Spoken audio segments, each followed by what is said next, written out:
করছি Sunday suspense, কান টান উত্তেজনা।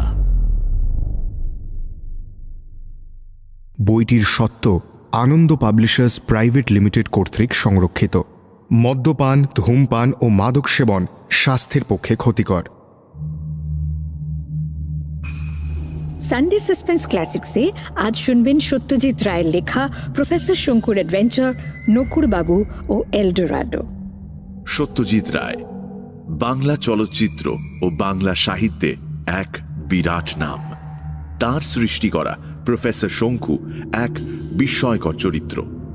আত্মভোলা এই বৈজ্ঞানিকটির আবিষ্কারের মধ্যে রয়েছে অ্যানাইহিলিনের মতো যে কোনো কিছুকে নিশ্চিহ্ন করে দেওয়া পিস্টল, মেরাকিউরেলের মতো মুহূর্তে অসুখ সারিয়ে দেওয়া ওষুধ, বটিকা ইন্ডিকার মতো ক্ষুধা তৃষ্ণা নাশক বড়ি, আরও কত কি। বোম যাত্রীর ডায়েরি গল্পে প্রথম আবির্ভাব হয় প্রফেসর শঙ্কুর। আজকের গল্পটি আমরা নিয়েছি আনন্দ পাবলিশার্স থেকে প্রকাশিত শঙ্কু সমগ্র থেকে। গল্পটি প্রথম প্রকাশিত হয় আনন্দমেলা পূজা বার্ষিকী সংখ্যায় 1980 সালে। এই গল্পের প্রধান আকর্ষণ হচ্ছেন নকুরবাবু। নকুরবাবুর ভবিষ্যৎ দেখতে পাওয়ার আশ্চর্য ক্ষমতার সাথে আমরা মিল খুঁজে পাই মার্ভেল ইউনিভার্সের ডক্টর স্ট্রেঞ্জের। মজার ব্যাপার এই যে ডক্টর স্ট্রেঞ্জের বহু আগে সত্যজিৎ রায় এই চরিত্রটি সৃষ্টি করে গেছেন। গল্প পাঠে ও প্রফেসর শঙ্কুর চরিত্রে দীপ, নকুরবাবুর ভূমিকায় সোমক, গল্পের সূত্রধার আমি মীর। শুরু হচ্ছে নকুরবাবু ও এলডোরাডো।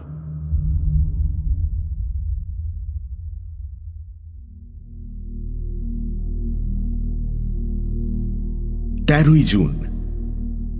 আজ সকালের ঘটনাটা আমার কাজের রুটিন একেবারে তছনছ করে দিল। কাজটা অবশ্যই আর কিছুই না, আমার যাবতীয় আবিষ্কার বা ইনভেনশনগুলো সম্বন্ধে একটা প্রবন্ধ লিখছিলাম সুইডেনের বিখ্যাত কসমস পত্রিকার জন্য। এই কাজটা এর আগে কখনো করিনি, যদিও নানান দেশের নানান পত্রিকা থেকে অনুরোধ এসেছে অনেকবার। সময়ের অভাবে প্রতিবারই প্রত্যাখ্যান করতে হয়েছে। ইদানিং আমার গবেষণার কাজ ইচ্ছে করেই অনেক কমিয়ে দিয়েছি। এটা ক্রমেই বুঝতে পারছি যে গিরিডির মতো জায়গায় বসে আমার গবেষণাগারের সামান্য উপকরণ নিয়ে আজকের যুগে শুধু যে আর বিশেষ কিছু করা যায় না তাই নয়, করার প্রয়োজনও নেই। দেশে বিদেশে বহু তরুণ বৈজ্ঞানিক আশ্চর্য সব আধুনিক যন্ত্রপাতি হাতে পেয়ে এবং সেই সঙ্গে নানান বিজ্ঞান প্রতিষ্ঠান ও বিশ্ববিদ্যালয়ের পৃষ্ঠপোষকতায় যেসব কাজ করছে তা সত্যি প্রশংসনীয়। অবশ্যই আমি নিজে সামান্য ব্যয়ে সামান্য মাল মশলা নিয়ে যা করেছি তার স্বীকৃতি দিতে বৈজ্ঞানিক মহল কার্পণ্য করেনি।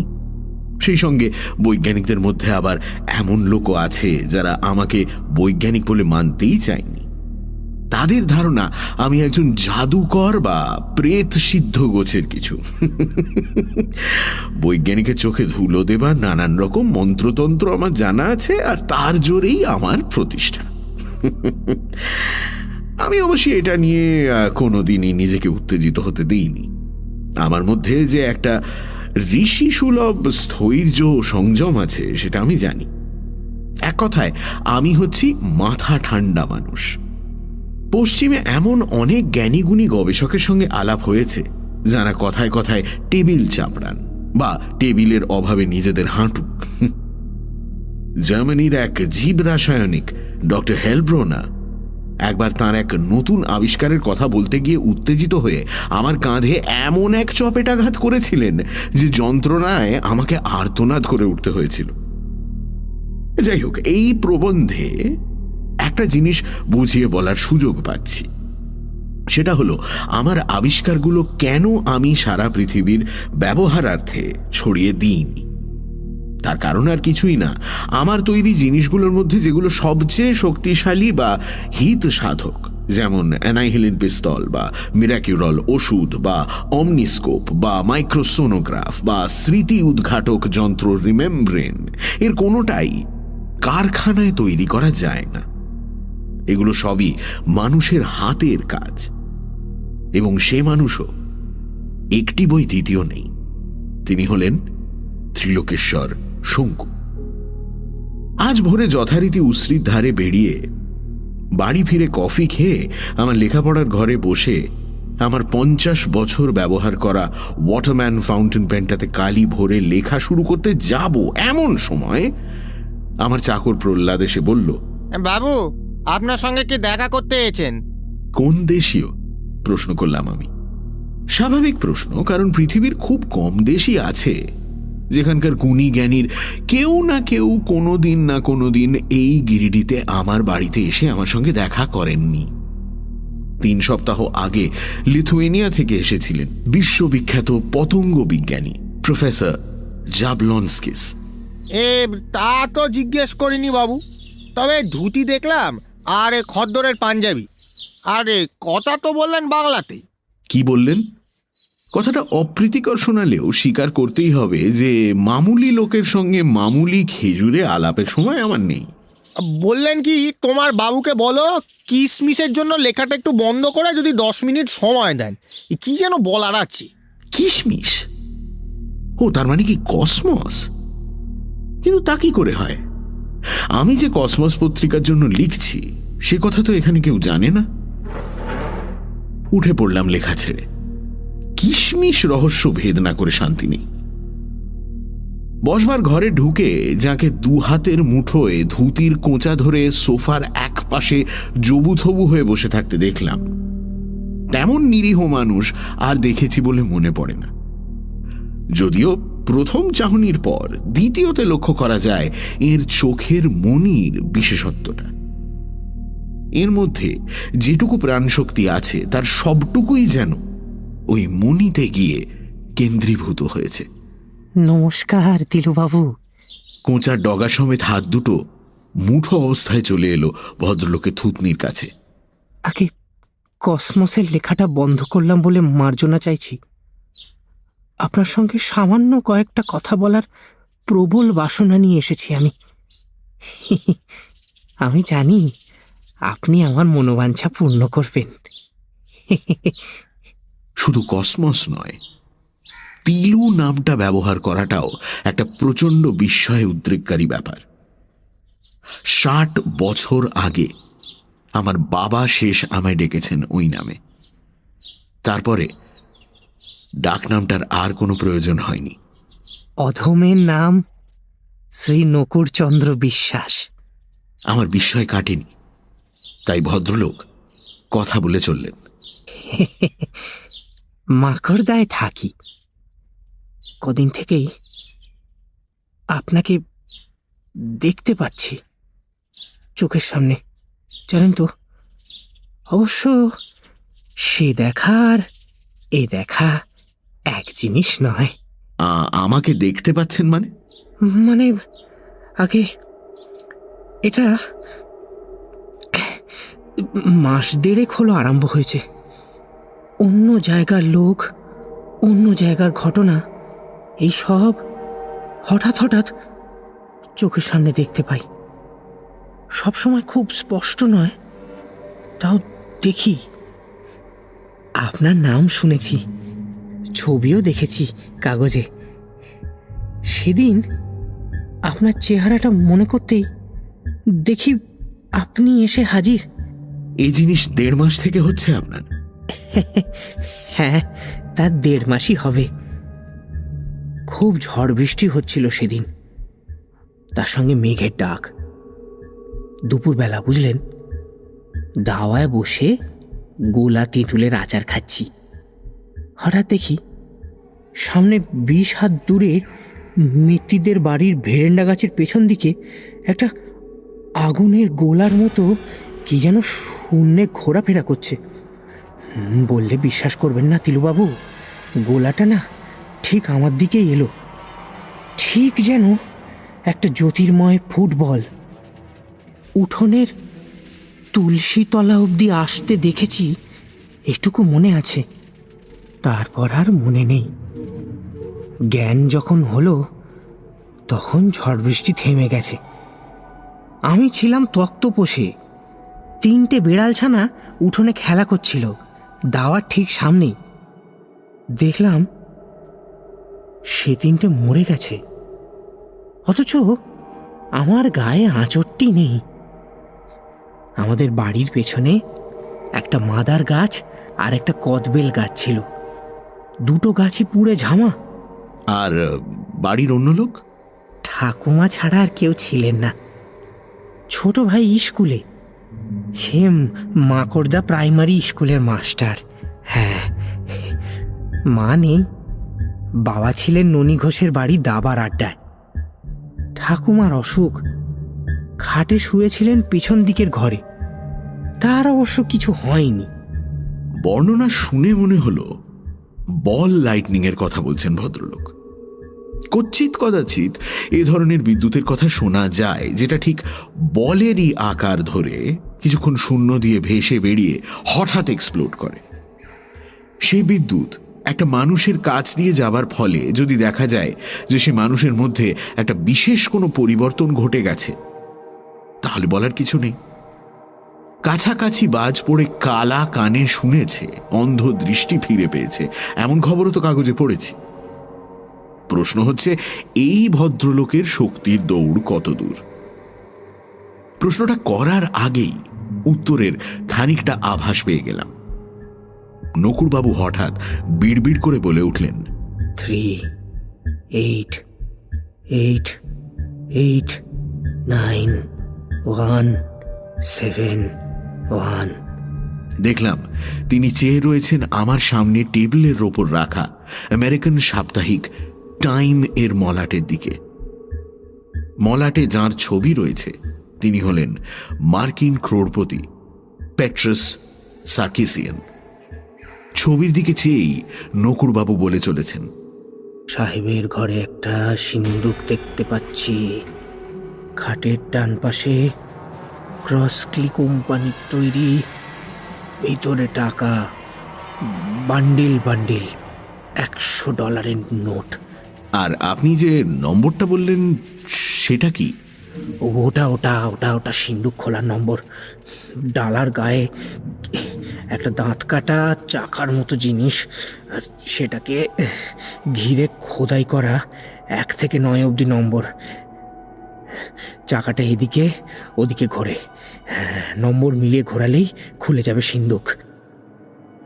কথাটা বলে হঠাৎ একটা ভীষণ কুণ্ঠার ভাব করে ভদ্রলোক বললেন, অপরাধ নেবেন না তিলুবাবু, এসব কথা আপনার মতো ব্যস্ত মানুষের কাছে বলতে আসা মানে আপনার তো মূল্যবান সময়। না না, মোটেই না, আমি বাধা দিয়ে বললাম। আপনার মতো ক্ষমতা একটা দুর্লভ ব্যাপার। আপনার সাক্ষাৎ পাওয়াটা একজন বৈজ্ঞানিকের পক্ষে খুবই সৌভাগ্যের কথা। আমি শুধু জানতে চাই যে...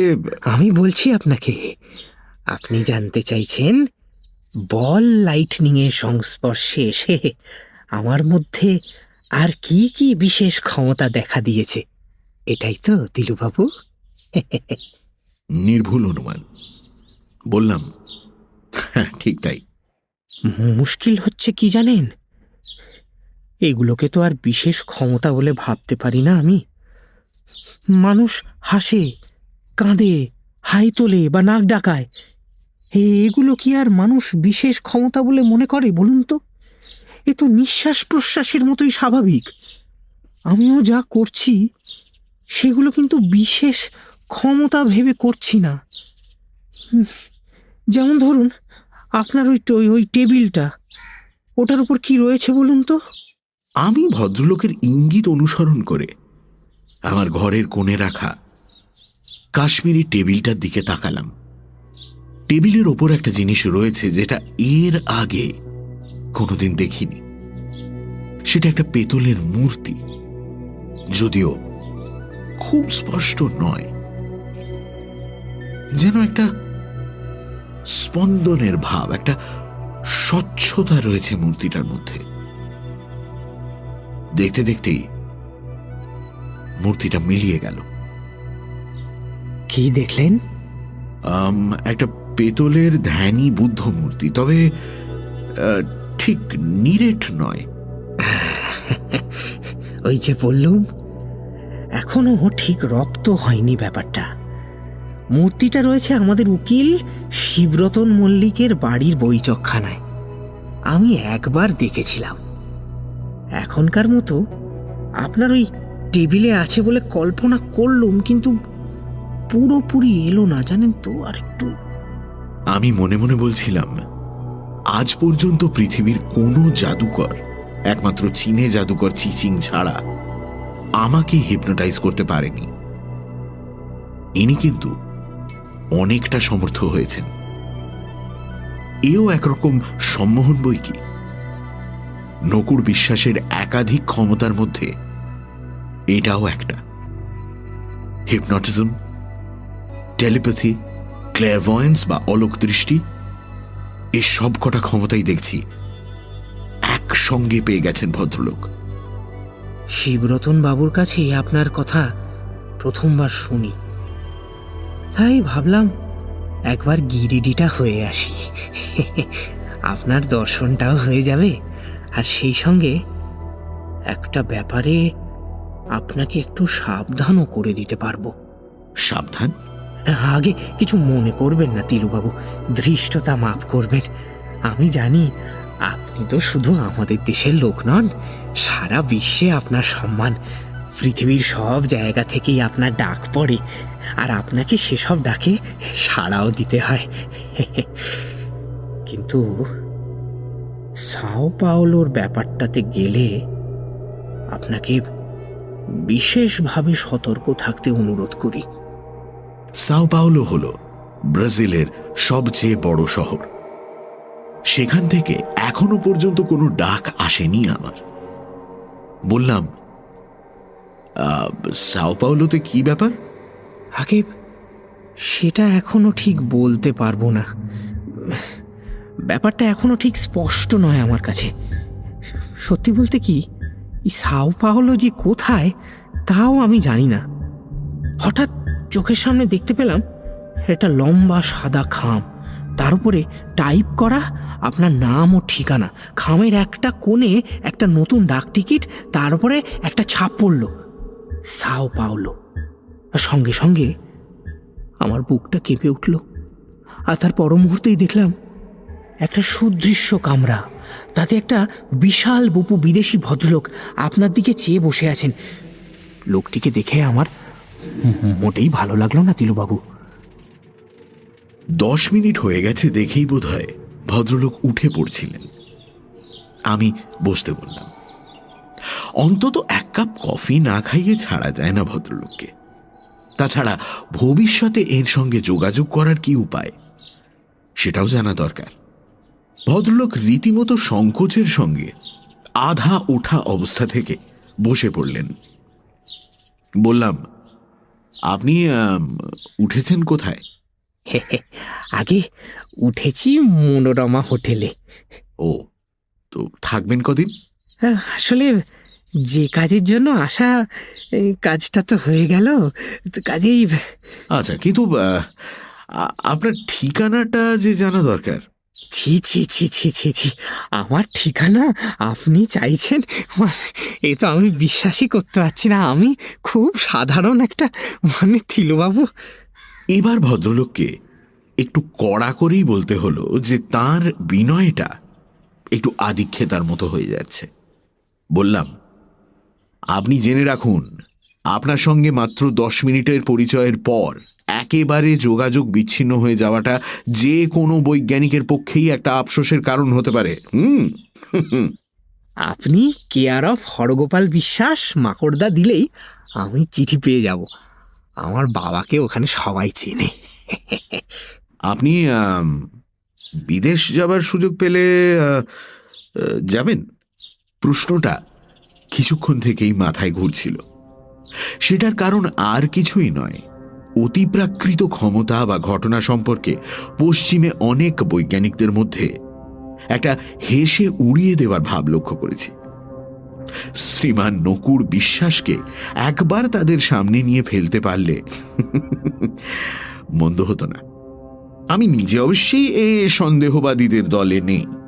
নকুরবাবুর এই ক্ষমতা আমি মোটেই অবজ্ঞা বা অবিশ্বাসের চোখে দেখি না। মানুষের মস্তিষ্ক সম্বন্ধে আমরা এখনো স্পষ্টভাবে কিছুই জানি না। আমার ঠাকুরদা বটুকেশ্বর ছিলেন শ্রুতিধর। একবার শুনলে বা পড়লেই একটা গোটা কাব্য তাঁর মুখস্থ হয়ে যেত। অথচ তিনি পুরো দস্তুর সংসারী লোক ছিলেন। এমন না যে দিনরাত কেবল পড়াশোনা বা ধর্মকর্ম নিয়েই থাকতেন। এটা কি করে সম্ভব হয় সেটা কি পশ্চিমের কোনো বৈজ্ঞানিক সঠিকভাবে বলতে পারে? পারে না, কারণ তারা এখনো মস্তিষ্কের অর্ধেক রহস্য উদ্ঘাটন করতেই পারেনি। কিন্তু আমার প্রশ্ন শুনে নকুড়বাবু এমন ভাব করলেন যেন আমি উন্মাদের মতো কিছু বলে ফেলেছি। হ্যাঁ, সে কি? আমি বিদেশ যাব? হ্যাঁ, কি কি বলছেন তিলুবাবু? আর যদি বা ইচ্ছে থাকতো, আমার মতো লোকের পক্ষে সেটা সম্ভব কি হতো? আমি কি করে বিদেশে? আমি পারবো না তিলুবাবু। বাইরে অনেক বিজ্ঞান প্রতিষ্ঠানই কোনো বিজ্ঞানী সম্মেলনে কাউকে আমন্ত্রণ জানালে তাকে 2টো প্লেনের টিকিট দিয়ে থাকেন এবং সেখানে দুজনে থাকার খরচও বহন করে থাকেন। কেউ কেউ নিয়ে যান স্ত্রীকে, কেউ বা সেক্রেটারিকে। আমি অবশ্য একা গিয়েই থাকি, কিন্তু আপনি যেতে সম্মত হলে। নকুড়বাবু একসঙ্গে মাথা নেড়ে জিভ কেটে আমার প্রস্তাবে ঘোর আপত্তি জানিয়ে উঠে পড়লেন। ছি ছি ছি ছি ছি ছি ছি ছি ছি ছি, আপনি যে আমার কথাটা ভেবেছেন সেইটাই আমার কাছে অনেক পাওয়া। এর বেশি আর আমি কিছু চাই না। আমার জীবনে আমি এর বেশি কিছু আপনি অনেক বড় মনের মানুষ তিলুবাবু।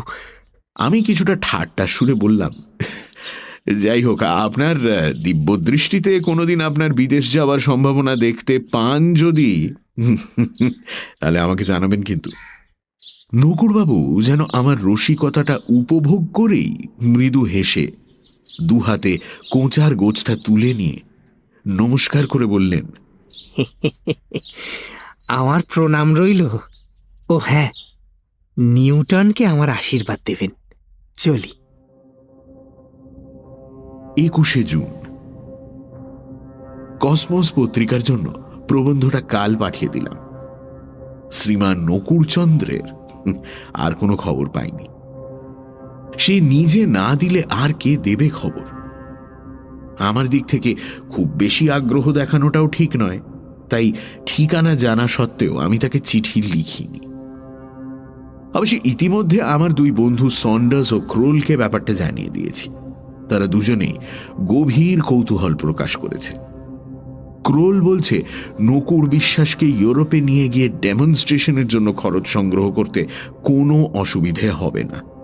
এমনকি টেলিভিশন প্রোগ্রাম ইত্যাদির জোরে নকুড় বিশ্বাস বেশ কিছুটা টাকা হাতে নিয়ে বিদেশ থেকে দেশে ফিরতে পারেন। আমি জানিয়ে দিয়েছি, মাকড়দাবাসীর কাছ থেকে উৎসাহের কোনো ইঙ্গিত পেলেই জানাবো। 24শে জুলাই।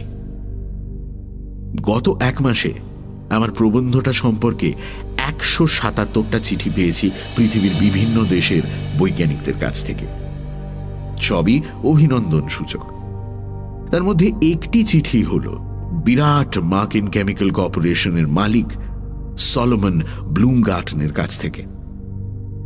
তিনি জানিয়েছেন যে আমার অন্তত 3টে আবিষ্কারের পেটেন্ট সত্ত্ব তিনি কিনতে রাজি আছেন। তার জন্য তিনি আমাকে $75,000 দিতে প্রস্তুত। আবিষ্কার 3টি হল অ্যানাইহিলিন পিস্তল, মিরাকিউরল বড়ি ও অমনিস্কোপ যন্ত্র। যদিও আমি প্রবন্ধে লিখেছিলাম যে এসব জিনিস কারখানায় তৈরি করা যায় না, সে কথাটা ব্লুমগার্টন মানতে রাজি নন। তার ধারণা, একজন মানুষ নিজে হাতে যেটা তৈরি করতে পারে, যন্ত্রের সাহায্যে সেটা তৈরি না করতে পারার কোনো যুক্তি থাকতে পারে না। এসব ব্যাপারে চিঠি মারফত তর্ক করা বৃথা। তাই আমি জানিয়ে দিয়েছি যে ব্যক্তিগত কারণে আমি পেটেন্ট রাইটস বিক্রি করতে রাজি নই। $75,000 আমার লোভ লাগলো না দেখে সাহেবের না জানি কি প্রতিক্রিয়া হয়েছে। 17 অগস্ট। আজ এক অপ্রত্যাশিত চিঠি লিখছেন শ্রী নকুড়চন্দ্র বিশ্বাস। চিঠির ভাব ও ভাষা দুই অপ্রত্যাশিত, তাই সেটা তুলে দিচ্ছি। শ্রী ত্রিলোকেশ্বর শঙ্কু মহাশয়ের শ্রীচরণে শত কোটি প্রণামপূর্বক নিবেদনমিদং। মহাশয়, অধমকে যে আপনি স্মরণে রাখিয়াছেন সে বিষয়ে অবগত আছি। অবিলম্বে সাও পাওলো হইতে আমন্ত্রণ আপনার হস্তগত হইবে। আপনি সঙ্গত কারণেই উক্ত আমন্ত্রণ প্রত্যাখ্যান করিতে পারিবেন না। আপনার স্মরণে থাকিবে যে আপনি আমাকে অনুরোধ করিয়াছিলেন আপনার দাসানুদাস সেক্রেটারি রূপে আপনার সহিত বিদেশ গমনের জন্য। তৎকালে সম্মত হই নাই, কিন্তু স্বগৃহে প্রত্যাবর্তনের পর ক্রমে উপলব্ধি করিয়াছি যে সাও পাওলোতে আপনার পার্শ্বে উপস্থিত না থাকিলে আপনার সমূহ বিপদ। আমি গত কয়েক মাস অক্লান্ত পরিশ্রমে পিটম্যান পদ্ধতিতে শর্ট হ্যান্ড বিদ্যায় পারদর্শিতা লাভ করিয়াছি। উপরন্তু এটিকেট সম্পর্কে কতিপয় পুস্তক পাঠ করিয়া পাশ্চাত্য আদব কায়দা কিছুটা আয়ত্ত করিয়াছি। অতএব আপনি আমাকে আপনার অনুচর রূপে সঙ্গে লইবার ব্যাপারে কি স্থির করেন তাহা পত্রপাঠ জানালে বাধিত হইব। আপনি ভারতের তথা বিশ্বের গৌরব, সর্বোপরি আপনি বঙ্গ সন্তান। আপনার দীর্ঘ রোগমুক্ত নিঃসংকট জীবন আমাদের সকলেরই কাম্য। ইতি আপনার সেবক শ্রী নকুর চন্দ্র বিশ্বাস। এখানে প্রশ্ন হচ্ছে, আমার সঙ্গে বাইরে যাবার ব্যাপারে হঠাৎ মত পরিবর্তনের কারণটা যেটা বলেছেন নকুরবাবু, সেটা কি সত্যি, নাকি এর মধ্যেও কোনো গূঢ় অভিসন্ধি আছে? ভদ্রলোক কি আসলে গভীর জলের মাছ? চিঠির ভাব ও ভাষা কি আসলে আদিক্ষেতা? লোকটার মধ্যে সত্যিই কতগুলো আশ্চর্য ক্ষমতা আছে বলেই এই প্রশ্নগুলো আসছে। অবশ্যই এখন এ বিষয়ে ভেবে লাভ নেই। আগে নিমন্ত্রণটা আসে কিনা দেখা যাক, তারপর অবস্থা বুঝে ব্যবস্থা। ৩রা সেপ্টেম্বর। নকুরবাবু আবার অবাক করলেন। আমন্ত্রণ এসে গেছে। আরো অবাক হয়েছি এই কারণে যে এই আমন্ত্রণ সত্যি ঠেলা যাবে না। সাও পাওলোর বিখ্যাত রটান্টন ইউনিভার্সিটি একটা 3 দিন ব্যাপী বিজ্ঞান সম্মেলনের আয়োজন করেছেন, যেখানে বক্তৃতা, আলোচনা সভা ইত্যাদি তো হবেই। তাছাড়া সম্মেলনের শেষ দিনে ইনস্টিটিউট আমাকে ডক্টরেট উপাধি দিয়ে সম্মানিত করবে। কসমসের প্রবন্ধই আসলে নতুন করে আমার খ্যাতি ছড়িয়ে দিয়েছে বিজ্ঞানের জগতে। সম্মেলনের কর্তৃপক্ষ যে শুধু আমার উপস্থিতি প্রার্থনা করেছেন তাই নয়, আমার সবকটি ইনভেনশন এবং সেই সঙ্গে সেই সংক্রান্ত আমার গবেষণার কাগজপত্রের একটি প্রদর্শনী করবেন বলে প্রস্তাব করেছেন। এ ব্যাপারে দিল্লির ব্রাজিলীয় এম্বাসির সঙ্গে ভারত সরকার সব রকম সহায়তা করতে প্রস্তুত আছেন বলে জানিয়েছেন। ইনস্টিটিউট জানিয়েছেন যে তাদের আতিথেয়তা 3 দিনেই ফুরিয়ে যাচ্ছে না, অন্তত আরো 7 দিন থেকে যাতে আমি ব্রাজিল ঘুরে দেখতে পারি সে ব্যবস্থাও কর্তৃপক্ষ করবেন। দুজনের জন্য থাকার এবং যাতায়াতের খরচ তারা বহন করবেন। আমি যাব বলে টেলিগ্রাম করে দিয়েছি এবং এও জানিয়ে দিয়েছি যে আমার সঙ্গে থাকবেন আমার সেক্রেটারি মিস্টার N.C. বিশ্বাস। মাকড়দাতেও অবশ্যই চিঠি চলে গেছে। কনফারেন্স শুরু হচ্ছে 10ই অক্টোবর। এই 1 মাসের মধ্যে সব ব্যবস্থা করে ফেলতে পারবো বলেই মনে হয়। সন্ডার্স ও ক্রোলকে খবরটা দিয়ে দিয়েছি। লব্ধ প্রতিষ্ঠিত বৈজ্ঞানিক হিসেবে দুজনেই সাও পাওলোতে আমন্ত্রিত হবেন বলেই আমার বিশ্বাস। তবে নকুরবাবুর খবরটা জানিয়ে দেওয়া দরকার ছিল। তাকে নিয়ে এ যাত্রা বিশেষ মাতামাতি করা যাবে না সেটাও জানিয়ে দিয়েছি।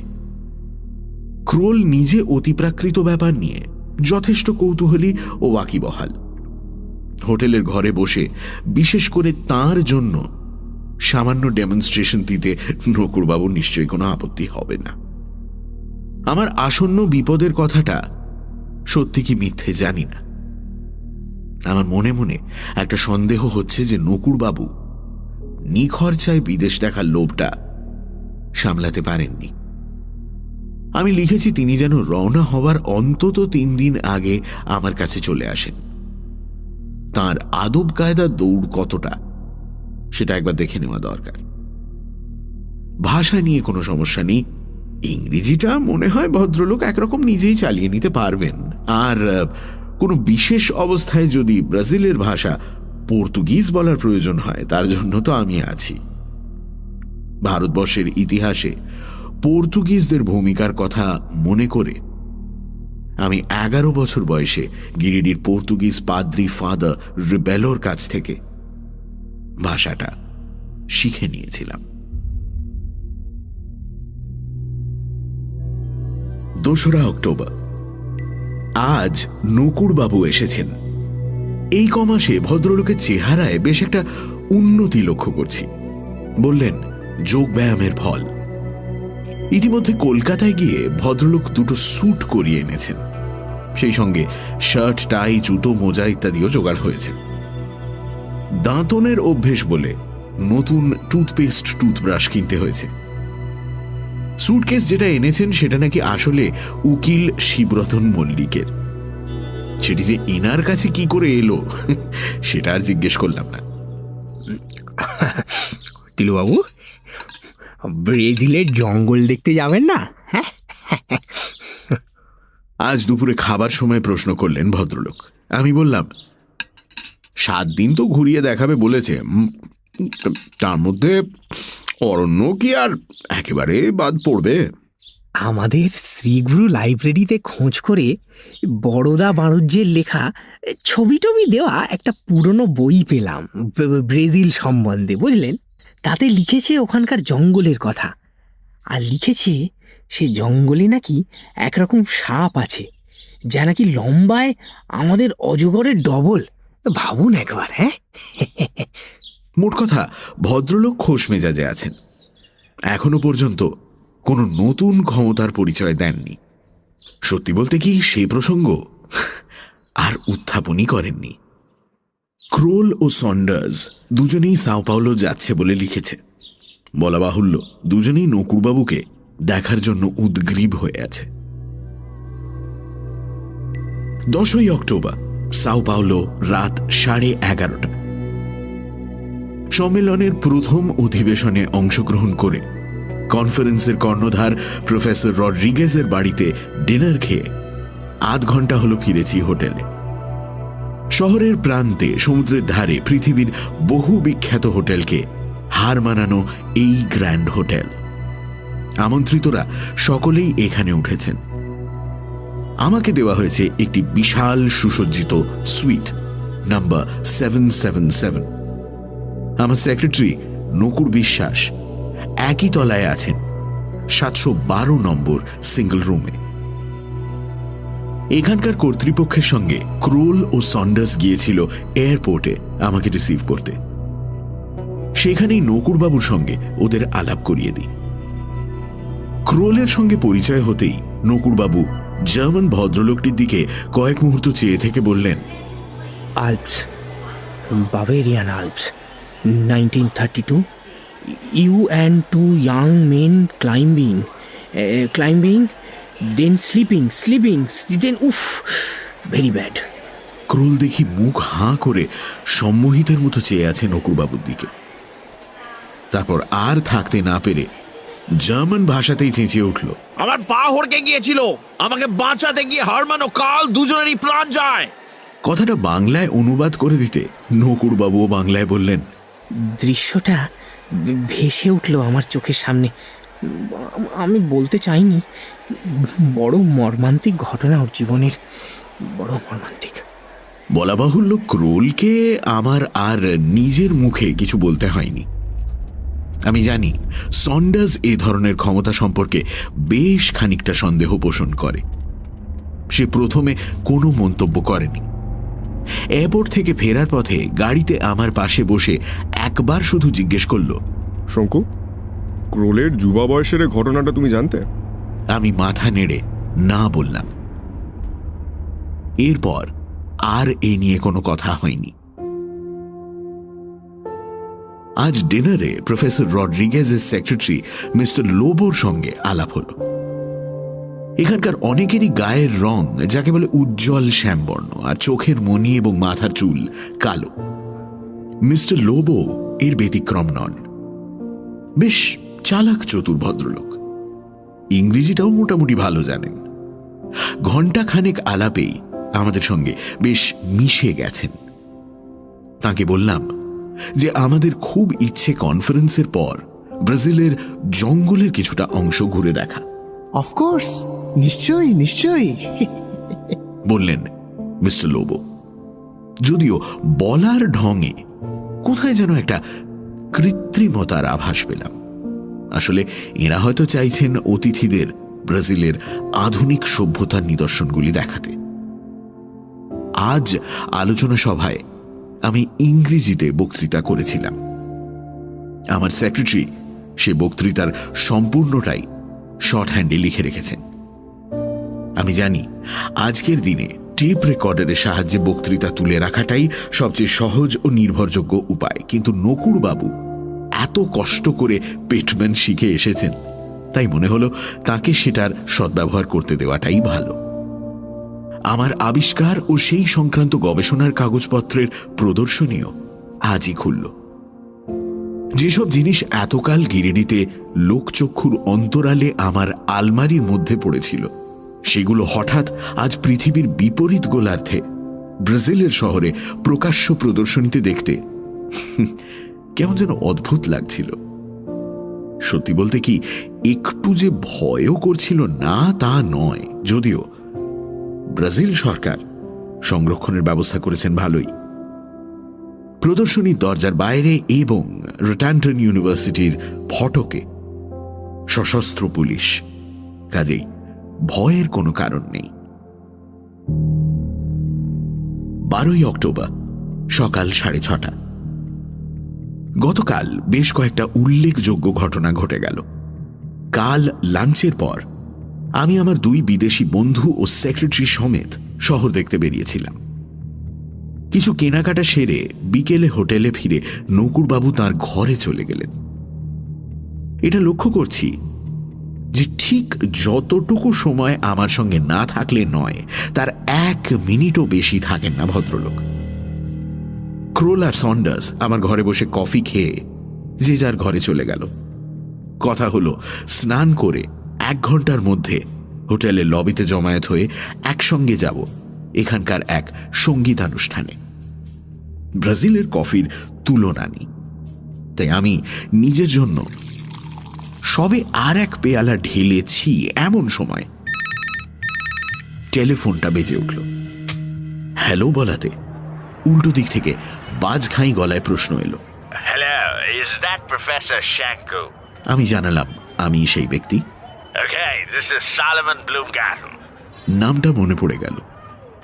ইনি গিরিডিতে চিঠি লিখে আমার 3টে আবিষ্কারের পেটেন্ট সত্ত্ব কেনার প্রস্তাব দিয়েছিলেন। আমাকে চিনতে পেরেছো প্রফেসর শ্যাঙ্কু? বিলক্ষণ। একবার আসতে পারি? আমি এই হোটেলের লবি থেকেই তোমাকে ফোন করছি। আমার মুশকিল হচ্ছে কি, এসব অবস্থায় সরাসরি কিছুতেই না বলতে পারি না, যদিও জানি এর সঙ্গে কথা বলে কোনো লাভ নেই। অগত্যা ভদ্রলোককে আসতেই বলতে হলো। মিনিট 3 পরে যিনি আমার ঘরে প্রবেশ করলেন, ঠিক তেমন একজন মানুষকে আর কখনো দেখেছি বলে মনে পড়ে না। ভাগ্যে 3য় ব্যক্তি কেউ নেই ঘরে, থাকলে সব দিক দিয়েই প্রমাণ সাইজের প্রায় 1.5 এই মানুষটির পাশে আমার মতো একজন মিনি মানুষকে দেখে তিনি কখনোই হাসি সংবরণ করতে পারতেন না। দাঁড়ানো অবস্থায় এনার মুখের দিকে চেয়ে কথা বলা আমার পক্ষে প্রায় অসম্ভব, তাই করমর্দনের ঠেলা কোনো মতে সামলে বললাম, বসুন মিস্টার ব্লুমগার্টন। Call me Saul. চোখের সামনে থেকে পাহাড় সরে গেল। ভদ্রলোক আসন গ্রহণ করেছেন। Call me Saul, okay? And I'll call you Shank, if you don't mind. Sol and Shank, Solomon ও শঙ্কু, এই চট সৌহার্দ্যের প্রয়োজন কি জানি না, তবে এটা জানি যে এই ধরনের প্রস্তাবে হ্যাঁ বলা ছাড়া গতি নেই। বললাম, বলো সল, কি করতে পারি তোমার জন্য? I told you before, তোমাকে চিঠিতেই বলেছি, সেম প্রপোজাল আবার তোমাকে করতে এসেছে। আজ তোমার এক্সিবিশন দেখতে গিয়েছিলাম।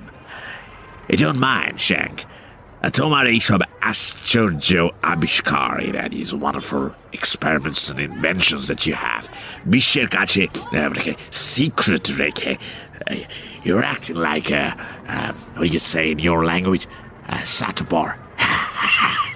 দানবাকৃতি মানুষটি বসে পড়াতে আমার স্বাভাবিক মনের জোর অনেকটা ফিরে এসেছে। বললাম, তুমি কি মানব কল্যাণের জন্য এতই ব্যগ্র? আমার তো মনে হয় তুমি আবিষ্কারগুলোর ব্যবসার দিকটাই দেখছো, তাই নয় কি? মুহূর্তের জন্য সলোমন ব্লুমগার্টনের লোমশ ভুরু দুটো নিচে নেমে এসে চোখ দুটোকে প্রায় ঢেকে ফেলে আবার তখনই যথাস্থানে ফিরে গেল। Shank, I'm a businessman. তাই ব্যবসার দিকটা I'm gonna see. Don't be surprised, okay? কিন্তু আমি তোমাকে ডিপ্রাইভ করব না। তোমাকে আমি $1,00,000 দিতে রেডি, ওই 3টে ইনভেনশনের পেটেন্টের জন্য। I got my checkbook. You want cash? I can give you. তবে এতগুলো টাকা সঙ্গে নিয়ে তোমারই অসুবিধে হবে। You're gonna find it real difficult, Shank. আমি মাথা নাড়লাম। চিঠিতে যে কথা বলেছিলাম সেটা আবার বললাম, যে আমার এই জিনিসগুলোর কোনোটাই মেশিনের সাহায্যে কারখানায় তৈরি করা সম্ভব নয়। গভীর সন্দেহের দৃষ্টিতে ব্লুমগার্টন বেশ কিছুক্ষণ শটান আমার দিকে চেয়ে রইলেন। তারপর গুরু গম্ভীর স্বরে বললেন, I don't believe you. তাহলে আর কি করা যায় বলো? I can double my price, Shank. কি মুশকিল! লোকটাকে কি করে বোঝাই যে আমি দিব্যি আছি, আমার আর টাকা দরকার নেই। 1 লক্ষের জায়গায় 20 লাখ পেলেও আমি সত্য বিক্রি করব না। ভদ্রলোক কি যেন বলতে যাচ্ছিলেন, এমন সময় কলিং বেল বেজে উঠল। উঠে গিয়ে দরজা খুলে দেখি আমার সেক্রেটারি। মানে কাল সকালের প্রোগ্রামটা? এইটুকু বলে ব্লুমগার্টনের দিকে চোখ পড়াতে নকুরবাবু হঠাৎ কথার খেই হারিয়ে ফেললেন। ভারী অস্বস্তিকর পরিস্থিতি। ব্লুমগার্টনকে হঠাৎ করে দেখলে অনেকেরই কথার খেই হারিয়ে যাওয়ার কথা, কিন্তু নকুরবাবু যেন শুধু হারাননি, সেই সঙ্গে কিছু যেন পেয়েছেনও তিনি। কালকের প্রোগ্রামের কথা জানতে চাইছিলেন কি? পরিস্থিতিটাকে একটু সহজ করার জন্য প্রশ্নটা করলাম আমি। প্রশ্নের উত্তরে যে কথাটা নকুরবাবুর মুখ দিয়ে বেরোল সেটা বর্তমান ক্ষেত্রে সম্পূর্ণ অপ্রাসঙ্গিক। ব্লুমগার্টনের দিক থেকে চোখ না সরিয়েই ভদ্রলোক মৃদু স্বরে দুবার এলডোরাডো, এলডোরাডো কথাটা উচ্চারণ করে কেমন যেন হতভম্বভাবে ঘর থেকে বেরিয়ে গেলেন। Hey, Shank, who was that man? আমি দরজা বন্ধ করার সঙ্গে সঙ্গেই প্রশ্ন করলেন সলোমন ব্লুমগার্টন। আমি বললাম, আমার সেক্রেটারি। এলডোরাডো, এটা সাডেনলি বলল কেন? ব্লুমগার্টনের ধাঁধালো ভাবটা আমার কাছে অস্বাভাবিক মনে হচ্ছিল। বললাম, দক্ষিণ আমেরিকা সম্পর্কে পড়াশোনা করেছেন ভদ্রলোক, কাজেই এলডোরাডো নামটা জানা কিছুই আশ্চর্য নয়। সোনার শহর এলডোরাডোর কিংবদন্তি কথা কে না জানে। 16 শতাব্দীর স্পেন থেকে কর্টেজ সৈন্য দক্ষিণ আমেরিকায় এসে স্থানীয় অধিবাসীদের যুদ্ধে হারিয়ে এ দেশে স্পেনের আধিপত্য বিস্তার করে। তখনই এখানকার উপজাতিদের মুখে এলডোরাডোর কথা শোনে স্পেনীয়রা, আর তখন থেকেই এ নাম চুম্বকের মতো আকর্ষণ করে ধনলিপ্সু পর্যটকদের। ইংল্যান্ডের স্যার ওয়াল্টার র্যালে পর্যন্ত এলডোরাডো টানে নৌবহর নিয়ে হাজির হয়েছিলেন এই দেশে। কিন্তু এলডোরাডো চিরকালই অন্বেষণকারীদের ফাঁকি দিয়ে এসেছে। Peru, Bolivia, Colombia, Brazil, Argentina, দক্ষিণ আমেরিকার কোনো দেশেই এলডোরাডোর কোনো সন্ধান মেলেনি। ব্লুমগার্টন হতবাক হয়ে টেবিল ল্যাম্পের দিকে চেয়ে রয়েছে দেখে আমি বাধ্য হয়েই বললাম, আচ্ছা, আমাকে কিন্তু বেরোতে হবে একটু পরেই। হ্যাঁ, কাজেই তোমার যদি আর কিছু বলার না থাকে তাহলে ইন্ডিয়ানরা তো ম্যাজিক জানে। আমার কথা চাপা দিয়ে প্রশ্ন করল ব্লুমগার্টন। আমি হেসে বললাম, তাই যদি হতো তাহলে ভারতে এত দারিদ্র থাকতো কি? জাদু জানলেও নিজেদের অবস্থার উন্নতি করার জাদুটা তারা নিশ্চয়ই জানে না। সেটা তোমাকে দিয়েই বুঝতে পারছি। Hey, Shank, old boy. যে কান্ট্রির লোক টাকা হাতে তুলে দিলেও সে টাকা হাতে নেয় না, হ্যাঁ হ্যাঁ, সেই দেশ গরিব থাকে, পুয়ার থাকে। কিন্তু ব্লুমগার্টন আবার চুপ, আবার অন্যমনস্ক, আমার আবার অসহায় ভাব। এই লোকটাকে তাড়ানোর রাস্তা খুঁজে পাচ্ছি না। আমি ম্যাজিকের কথা বলছি এই কারণে, আমার যে টাইমে এলডোরাডোর কথাটা মনে হয়েছে, সেই টাইমে নামটা কানে এলো ওই জেন্টলম্যানের মুখ থেকে। আজ থেকে 200 বছর আগে আমার ancestors back to back 3 generations north America থেকে এই দেশে পাড়ি দিয়েছে এই এলডোরাডোর খোঁজে। আমি নিজে 2 বার এসেছি when I was younger. Peru, Bolivia, Guyana, Ecuador, Venezuela. কোনো কান্ট্রি বাদ দিইনি। At last, finally, when I came to Brazil, জঙ্গলে এসে আমার অসুখ করলো। Eldorado, I had to drop the plan and I had to go back to my country. আজকে এতদিন পর আবার ব্রাজিলে এসে কাল থেকে মাঝে মাঝে এলডোরাডোর কথা মনে পড়ে যাচ্ছে। You know, I'm remembering those days and today. আমি কোনো মন্তব্য করলাম না। ব্লুমগার্টন উঠে পড়ল, বলল, Shank, I'm in Hotel Marina. If you change your mind, you're gonna let me know, okay? Krol আর সন্ডার্সকে ঘটনাটা বলতে তারা দুজনেই রেগে আগুন। সন্ডার্স বলল, শঙ্কু, তুমি অতিরিক্ত রকম ভদ্র, তাই এইসব লোকের অড্যাসিটি সহ্য করো। এবার এলে আমাদের একটা ফোন করে দিও, আমরা এসে যা করার করব। এর পরের ঘটনাটা ঘটল মাঝরাত্রিরে। পরে ঘড়ি দেখে জেনেছিলাম তখন 2:15। ঘুম ভাঙল কলিং বেলের শব্দে। বিদেশ বিভুঁইয়ে এত রাত্রিরে আমার ঘরে কে আসতে পারে? দরজা খুলে দেখি শ্রীমান নকুর বিশ্বাস। ফ্যাকাশে মুখ, ত্রস্ত ভাব। অপরাধ নেবেন না তিলুবাবু, কিন্তু না এসে পারলাম না। ভদ্রলোকের চেহারাটা ভালো লাগছিল না, তাই বললাম, আপনি আপনি আগে বসুন তো, বসুন, তারপর কথা হবে। সোফায় বসেই নকুরবাবু বললেন, কপি হয়ে গেল, কপি হয়ে গেল। কপি? কিসের কপি? এত রাত্রিরে এসব কি বলতে এসেছেন ভদ্রলোক? যন্ত্রটার নাম জানি না, তবে চোখের সামনে দেখতে পেলাম একটা বাক্সের মতো জিনিস, ভেতরে আলো জ্বলছে, ওপরে একটা কাঁচ, একটা কাগজ পুড়ে দেওয়া হলো যন্ত্রে, তারপর একটা হাতল ঘোরাতেই কাগজের লেখা অন্য একটা কাগজে হুবহু নকল হয়ে বেরিয়ে এলো। শুনে মনে হলো ভদ্রলোক জেরক্স ডুপ্লিকেটিং যন্ত্রের কথা বলছেন। কি কাগজ ছাপা হলো? প্রশ্ন করলাম আমি। নকুরবাবুর দ্রুত নিঃশ্বাস পড়ছে, একটা আতঙ্কের ভাব দেখা দিয়েছে মুখে। কি ছাপা হলো? আবার জিজ্ঞেস করলাম। নকুরবাবু এবার মুখ তুলে চাইলেন আমার দিকে, সংশয় আকুল দৃষ্টি। আপনার আবিষ্কারের সব ফর্মুলা। চাপা গলায় দৃষ্টি বিস্ফারিত করে বললেন নকুরবাবু। আমি না হেসে পারলাম না। আপনি এই বলতে এসেছেন আমায় এত রাত্রিরে?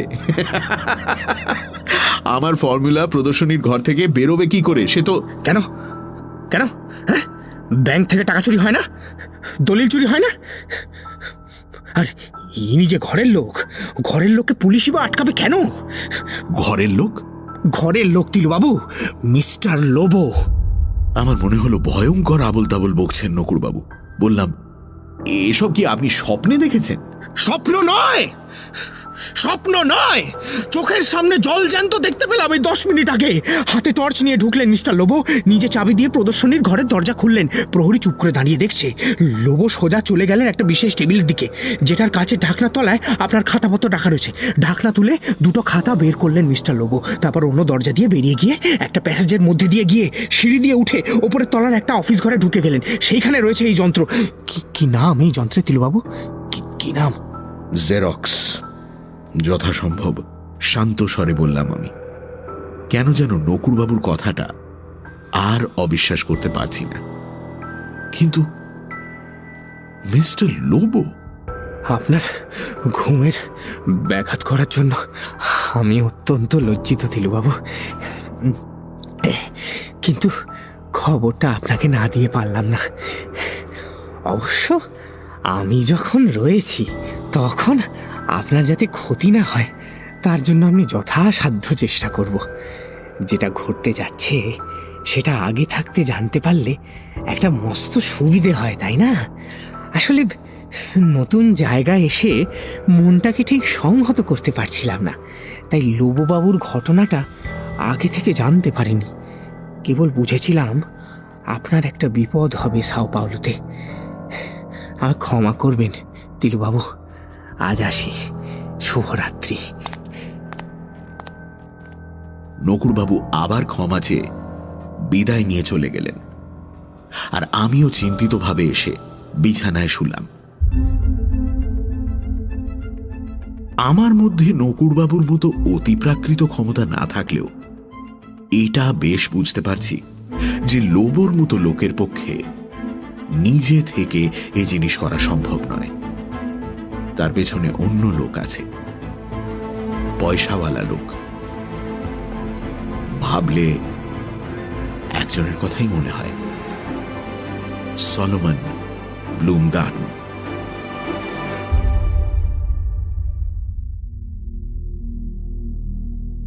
12ই অক্টোবর রাত 11:15। আজ রটান্টন ইউনিভার্সিটি থেকে আমাকে ডক্টরেট দেওয়া হলো। মনোজ্ঞ অনুষ্ঠান। প্রফেসর রড্রিগেজকে নিয়ে 4 জন বিভিন্ন দেশের বৈজ্ঞানিকের আন্তরিকতাপূর্ণ ভাষণ ও সবশেষে আমার ধন্যবাদ জ্ঞাপন। সব মিলিয়ে মনটা ভারী প্রসন্ন হয়ে উঠেছিল। আজ ডিনারে আমার 2 বন্ধু ও প্রফেসর রড্রিগেজের উপরোধে জীবনে প্রথমবার এক চুমুক শ্যাম্পেন পান করলাম। এটাও একটা ঘটনা বটে। কাল নকুড়বাবুর মুখে মিস্টার লোবোর বিষয় শুনে মনটা পিছিয়ে গিয়েছিল।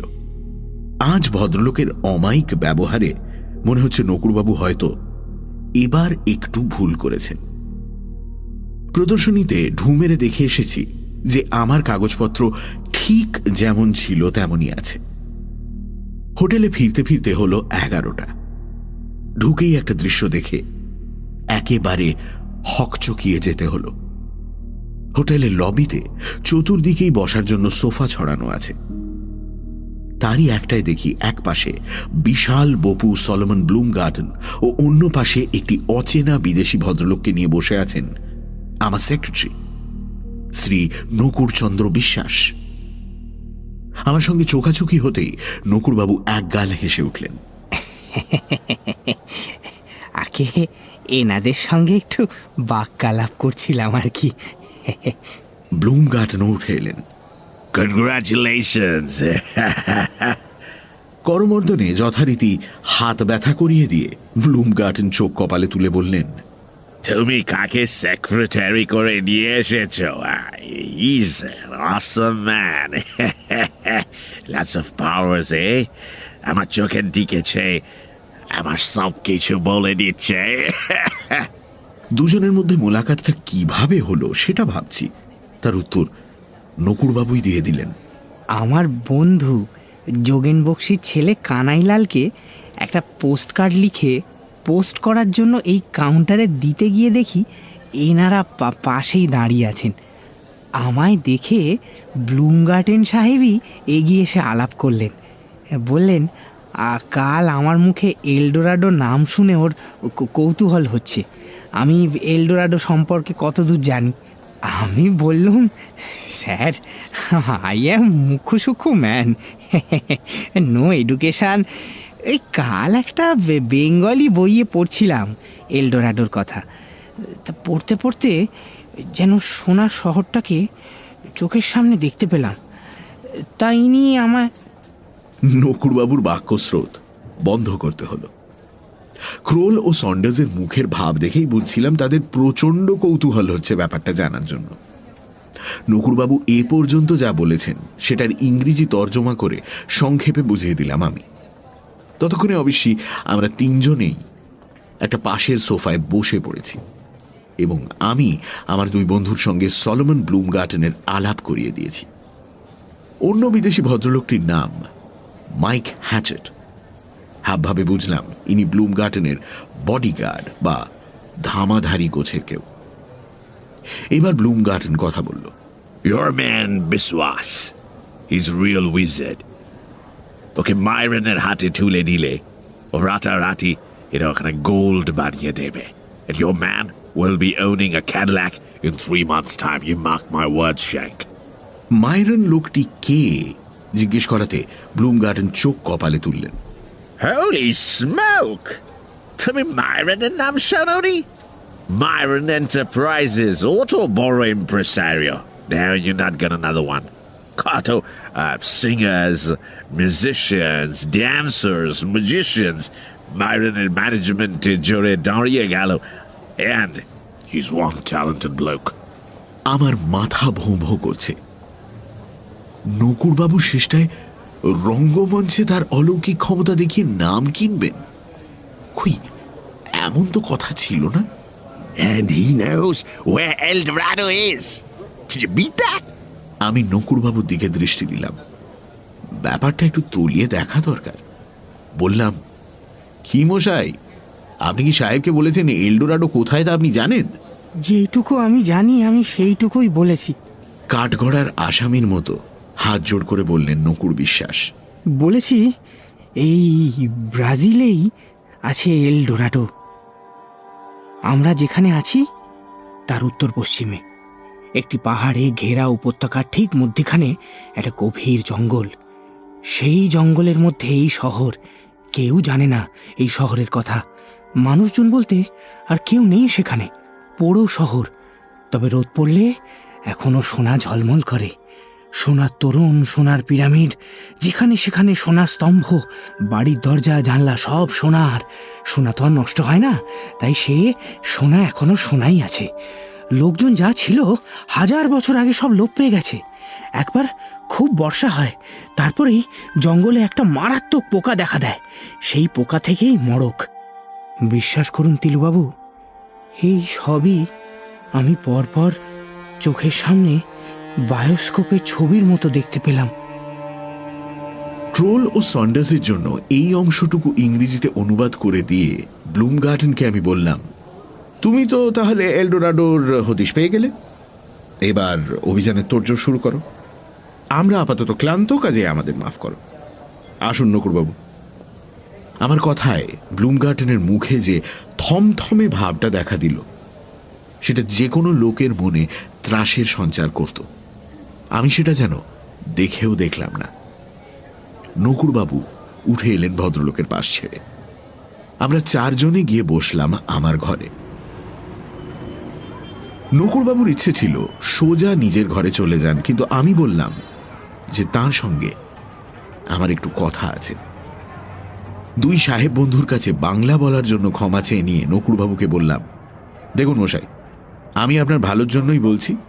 আপনার মধ্যে যে ক্ষমতাটা আছে সেটা যাত্রার কাছে এইভাবে প্রকাশ করবেন না। আপনার অভিজ্ঞতা কম, আপনি হয়তো লোক চেনেন না, কিন্তু এটা বলে দিচ্ছি যে এই ব্লুমগার্টেনের খপ্পরে পড়লে আপনার সর্বনাশ হবে। আপনাকে অনুরোধ করছি, আমাকে না জানিয়ে ফস করে কিছু একটা করে বসবেন না।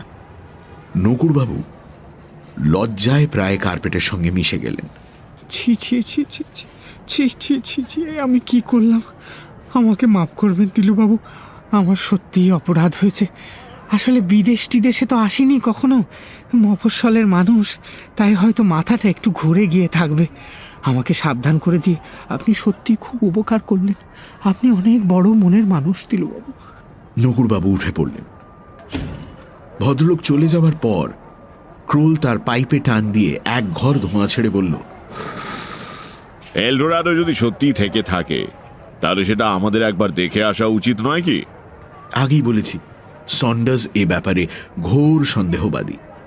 সে ধমকের সুরে বলল, দেখো হে জার্মান পণ্ডিত, 300 বছর ধরে সোনার স্বপ্ন দেখা অজস্র লোক দক্ষিণ আমেরিকা চষে বেরিয়েও এলডোরাডোর সন্ধান পায়নি। আর এই ভদ্রলোকের এই কটা কথায় তুমি মেতে উঠলে? ওই অতিকায় ইহুদি যদি এসব কথায় বিশ্বাস করে জঙ্গলে গিয়ে জ্যাগুয়ারের শিকার হতে চান তাতে আমার কোনো আপত্তি নেই, কিন্তু আমি এর মধ্যে নেই। আমাদের যা প্ল্যান হয়েছে তার অ্যাকচুয়াল এদিক ওদিক হয় এটা আমি চাই না, এবং আমার বিশ্বাস শঙ্কু এ বিষয়ে আমার সঙ্গে একমত। কি শঙ্কু? আমি মাথা নেড়ে সন্ডার্সের কথায় সায় দিলাম। আমাদের প্ল্যান হলো আমরা কাল সকালে ব্রেকফাস্টের পর প্লেনে করে চলে যাব উত্তরে, ব্রাজিলের রাজধানী ব্রাসিলিয়া শহরে। সেখানে একদিন থেকে ছোট প্লেন ধরে আমরা চলে যাব জিঙ্গু ন্যাশনাল পার্কের উত্তর প্রান্তে পোস্টো ডিয়াওরাম শহরে। তারপর বাকি অংশ নদীপথে।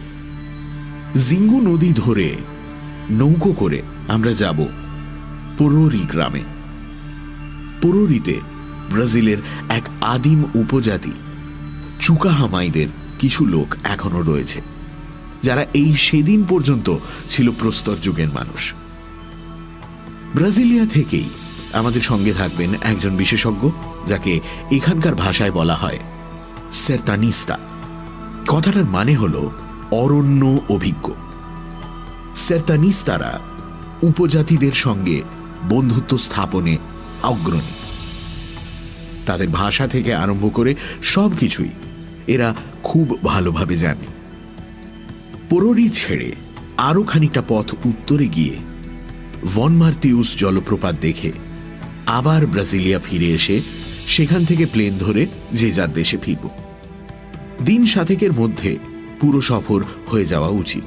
তবে ব্রাজিল সরকার বলেছেন প্রয়োজনে আতিথেয়তার মেয়াদ 3 দিন পর্যন্ত বাড়িয়ে দিতে প্রস্তুত আছেন তাঁরা। 11:30 বাজে, তাই ক্রোল ও সন্ডার্স উঠে পড়ল।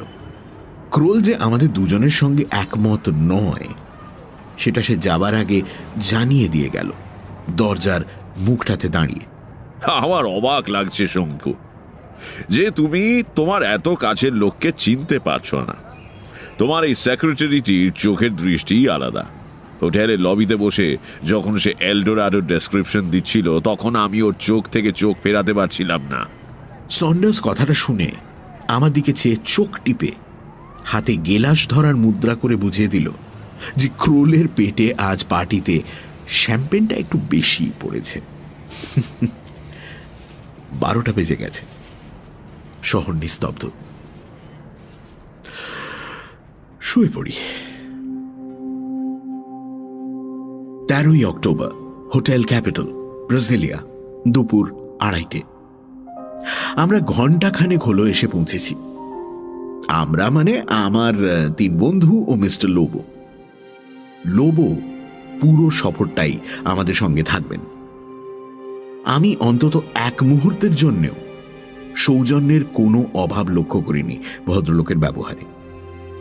এখানে নকুড়বাবুর কথাটা স্বভাবতই এসে পড়ে, যদিও কোনো প্রসঙ্গের দরকার ছিল না। সোজা বাংলায় বলতে গেলে ভদ্রলোক আমাকে লেঙ্গি মেরেছেন, এবং সেটা যে টাকার লোভেও, সে বিষয়ে আমি নিঃসন্দেহ। আজ সাও পাওলোতে আমার রুম বয় সকালের কফির সঙ্গে একটা চিঠি এনে দিল।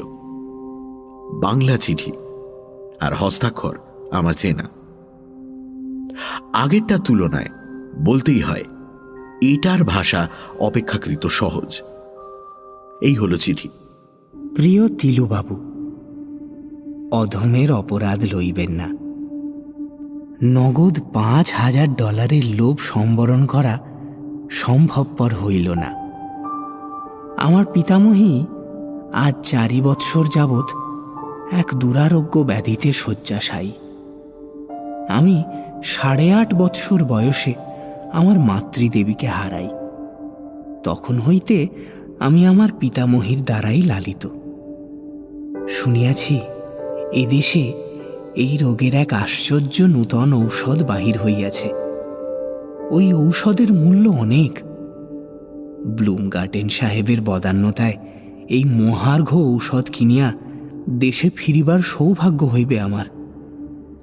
আজ সকালেই আমরা ব্লুমগার্টেন মহাশয়ের ব্যক্তিগত হেলিকপ্টার বিমানে রওনা হইতেছি।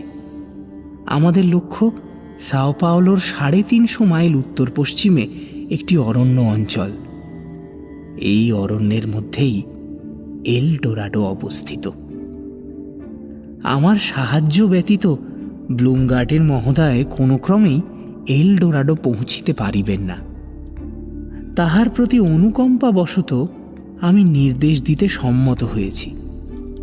আমার কার্য সমাধা হইলেই আমি আপনাদের সহিত মিলিত হইব। আপনাদের যাত্রাপথ আমার জানা আছে। ঈশ্বর আপনাদিগের মঙ্গল করুন। আমি যদি ঈশ্বরের কৃপায় আপনার কোনরূপ সাহায্য করিতে পারি তবে নিজেকে কৃতার্থ জ্ঞান করিব। ইতি আপনার দাসানুদাস সেবক শ্রী নকুরচন্দ্র বিশ্বাস। হোটেলের রিসেপশনে খোঁজ নিয়ে জেনেছিলাম নকুরবাবু সত্যিই বেরিয়ে গেছেন ভোর 6টায়। জনৈক বিশাল বপু ভদ্রলোক তার সঙ্গে ছিলেন কি? Yes sir. আমার চেয়েও বেশি বিরক্ত হয়েছে সন্ডার্স, এবং সেটা শুধু নকুরবাবুর উপর নয়, আমার উপরেও। শোনো শঙ্কু, তোমার আমার মতো লোকের এই ভৌতিক, অলৌকিক, প্রেতলৌকিক ব্যাপারগুলো থেকে যত দূরে থাকা যায় ততই ভালো। ননসেন্স। ক্রোল কিন্তু ব্যাপারটা শুনে বেশ মুষড়ে পড়েছে, এবং সেটা অন্য কারণে। সে বলল, তোমার লোক যখন বলছে আমাদের আবার মিট করবে, তখন বোঝাই যাচ্ছে যে এল ডোরাডো আমাদের গন্তব্যস্থল থেকে খুব বেশি দূরে নয়। সেক্ষেত্রে আমরাও যে কেন সেখানে যেতে পারি না সেটাই তো আমি বুঝতে পারছি না। আমি আর সন্ডার্স ক্রোলের এই অভিযোগ কানে তুললাম না। ব্রাজিলিয়া ব্রাজিলের রাজধানী হলেও সাও পাওলোর সঙ্গে কোনো তুলনা চলে না।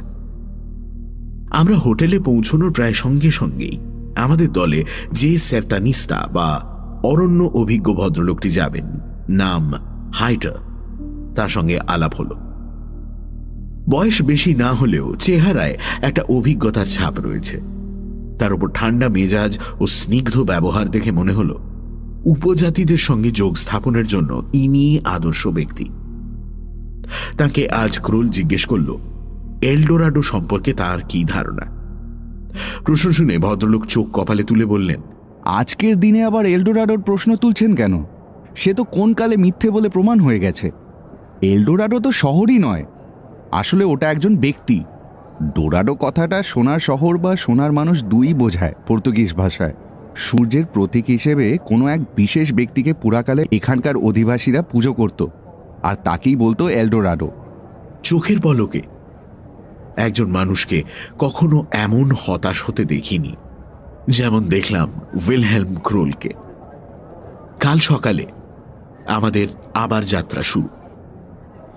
নকুরবাবু অন্যায় কাজ করেছেন সেটা ঠিকই, কিন্তু তার জন্য আমি যে বেশ খানিকটা দায়ী সেটাও ভুলতে পারছি না। আমিই তো প্রথম তাকে আমার সঙ্গে নিয়ে আসার প্রস্তাবটা করি।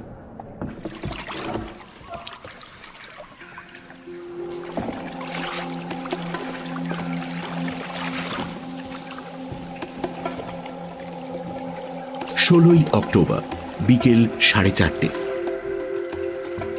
বাহারের নকশা করা ক্যানু নৌকোতে জিঙ্গু নদী ধরে আমরা চলে এসেছি প্রায় 33 মাইল।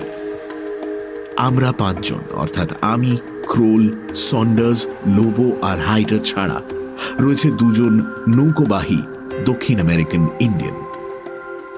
আরো 2 জন নৌকোবাহী সহ আরেকটি ক্যানুতে চলেছে আমাদের মালপত্র, রসদ ইত্যাদি। এখন আমরা নদীর ধারে একটা অপেক্ষাকৃত পরিষ্কার জায়গা বেছে সেখানে তাঁবু ফেলেছি। তাঁবুর কাছেই 3টি গাছে 2টি হ্যামক বাঁধা রয়েছে। সন্ডার্স ও ক্রোল তার একটি দখল করে তাতে শুয়ে তর্ক জুড়ে দিয়েছে ব্রাজিলের বিখ্যাত অ্যানাকন্ডা সাপ নিয়ে। সে তো আমি বুঝলাম জার্মান পণ্ডিত, কিন্তু অ্যানাকন্ডা দেখা কি সহজ ব্যাপার? ব্রাজিলের এত বড় জঙ্গল, তার মধ্যে আমরা এখন কোথায় আছি, সেইখানে অ্যানাকন্ডা কি করে আসবে? Look. You have to find an anaconda is there. আমি নিজে না, তুমি দুম করে একটা কথা বললেই তো হয় না। কি আশ্চর্য, মানে তুমি বলবে আর দুম করে এখানে অ্যানাকন্ডা সাপ এসে হাজির হবে? আরে আশ্চর্য! এই অ্যানাকন্ডা যে সময় সময় বিশাল আকার ধারণ করে সেটা অনেক পর্যটকের বিবরণ থেকেই জানা যায়। ক্রোলের মতে 30 হাত পর্যন্ত লম্বা হওয়া কিছুই আশ্চর্য নয়। সন্ডার্স সেটা বিশ্বাস করতে রাজি নয়। এখানে বলে রাখি যে আমাদের 3 জনের কেউই চিড়িয়াখানার বাইরে অ্যানাকন্ডা দেখিনি। এই যাত্রায় আমাদের ভাগ্যে অ্যানাকন্ডার সাক্ষাৎ পাওয়া আছে কি না জানি না, না থাকলেও আমার অন্তত তাতে আফসোস নেই। লতা গুল্ম, ফলমূল, কীট পতঙ্গ, পশু পাখিতে ভরা ব্রাজিলের জঙ্গলের যে রূপ আমি এখনো পর্যন্ত দেখেছি তার কোনো তুলনা নেই। বন গভীর ও অন্ধকার হলেও তাতে রঙের অভাব নেই। প্রায়ই চোখে পড়ে ল্যান্টানা ফুলের ঝোপ, হরেক রঙের প্রজাপতি আর চোখ ঝলসানো সব কাকাতুয়া শ্রেণীর প্রাণী। নৌকো চলার সময় জলে হাত দেওয়া বারণ, কারণ নদীতে রাক্ষসে পিরানা মাছের ছড়াছড়ি। কালী নদীর ধারে একটা কেইম্যান কুমিরের মৃতদেহ পড়ে থাকতে দেখলাম। তার মাথার দিকের খানিকটা অংশ ছাড়া আর কোথাওই মাংস নেই, শুধু হাড়। মাংস গেছে পিরানার পেটে। ব্রাজিলের অনেক অংশেই বহুদিন পর্যন্ত বাইরের মানুষের পা পড়েনি। গত বছর 10 মধ্যে বেশ কিছু জঙ্গল কেটে চাষের জমি বাড়ানো হয়েছে। সেই সঙ্গে ব্রাজিল সরকারের হাইওয়ে বানানোর কাজও চলেছে জঙ্গল কেটে আর ডায়নামাইটের সাহায্যে পাহাড় উড়িয়ে। আমরা আসার পথেও বেশ কয়েকবার ডায়নামাইটের বিস্ফোরণ বা ব্লাস্টিং এর শব্দ পেয়েছি। কাল মাঝরাত্রে একটা গুরু গম্ভীর বিস্ফোরণের শব্দ শুনে আমাদের ক্যাম্পের সকলেরই ঘুম ভেঙে যায়। শব্দ তরঙ্গের চাপ এত প্রবল ছিল যে ক্রোলের বিয়ার গ্লাসটা তার ফলে ফেটে চৌচির হয়ে গেল। আমার কেমন যেন সন্দেহ হচ্ছিল, তাই আজ সকালে হাইটারকে জিজ্ঞেস করলাম কাছাকাছি কোথাও আগ্নেয়গিরি আছে কিনা। হাইটার মুখে কিছু না বলে কেবল গম্ভীর মুখে মাথা নাড়ল।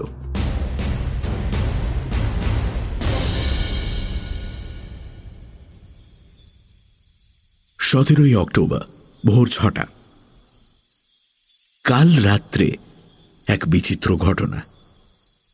রাত্রে মশা আর দিনে জ্বালাতুনে ব্যারাকুডা মাছির উপদ্রব থেকে রক্ষা পাবার জন্য আমি গিরিডি থেকেই একরকম মলম তৈরি করে এনেছিলাম। 3 বন্ধুতে সেই মলম মেখে 9:30 মধ্যেই যে যার ক্যাম্পে শুয়ে পড়েছিলাম। যদিও এখানে রাত্রে নিস্তব্ধতা বলে কিছু নেই, ঝিঁঝি থেকে শুরু করে জাগুয়ার পর্যন্ত সবকিছুরই ডাক শোনা যায়, তবু দিনের ক্লান্তির জন্য ঘুমটা এসে যায় বেশ তাড়াতাড়ি। সেই ঘুম হঠাৎ ভেঙে গেল এক বিকট চিৎকারে।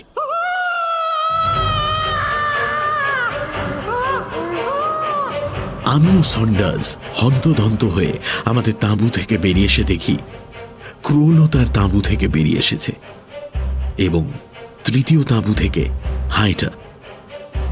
কিন্তু মিস্টার লোবো কোথায়? ক্রোল টর্চটা জ্বালিয়ে এদিক ওদিক ফেলতেই দেখা গেল ভদ্রলোককে মুখ বিকৃত করে 20 হাত দূরে একটা ঝোপের পাশ থেকে খোঁড়াতে খোঁড়াতে এগিয়ে আসছেন আমাদের দিকে। আর সেই সঙ্গে পর্তুগিজ ভাষায় পরিত্রাহী ডেকে চলেছেন ভগবান যিশুকে। Santa Maria, save me! Save me! Jesus! Save me! আমার পায়ে কামড় দিয়েছে, আমার পায়ে কামড় দিয়েছে, আমি আর নেই, আমি আর নেই। সন্ডার্সের বুকের উপর ঝাঁপিয়ে পড়ে বললেন মিস্টার লোবো, কামড়টা মাকড়সার, এবং সেটা ডান পায়ের পাতা ঠিক ওপরে। লোবো গিয়েছিলেন একটা ঝোপের ধারে ছোট কাজ সারতে। হাতে সোনার ঘড়ির ব্যান্ডটা নাকি এমনিতেই একটু আলগা ছিল, সেটা খুলে মাটিতে পড়ে যায়। টর্চ জ্বালিয়ে এদিক ওদিক খুঁজতে গিয়ে মাকড়সার গর্তে পা পড়ে। কামড়ে বিষ আছে ঠিকই, তবে মারাত্মক নয়। কিন্তু লোবোর ভাব দেখে সেটা বোঝে কার সাধ্যি। ওষুধ ছিল আমার সঙ্গে, সেটা সন্ডার্সের টর্চের আলোতে লাগিয়ে দিচ্ছি ক্ষতের জায়গায়। এমন সময় লোবোর মুখের দিকে চোখ পড়তে একটা অদ্ভুত ভাব লক্ষ্য করলাম। তাতে আতঙ্ক ও অনুশোচনার একটা বিচিত্র সংমিশ্রণ। তার দৃষ্টি আমারই দিকে। কি হয়েছে তোমার? আমি জিজ্ঞেস করলাম। আমি আমি আমি পাপ করেছি, আমায় আমায় ক্ষমা করো। কাতর কণ্ঠে প্রায় কান্নার সুরে বলে উঠলেন মিস্টার লোবো। কি পাপের কথা বলছো তুমি? মিস্টার লোবো দুহাত দিয়ে আমার পা জড়িয়ে ধরলেন। তাঁর ঠোঁট কাঁপছে, চোখে জল। সন্ডার্স ও ক্রোল বিস্ফারিত চোখে চেয়ে রয়েছে তাঁর দিকে। সেদিন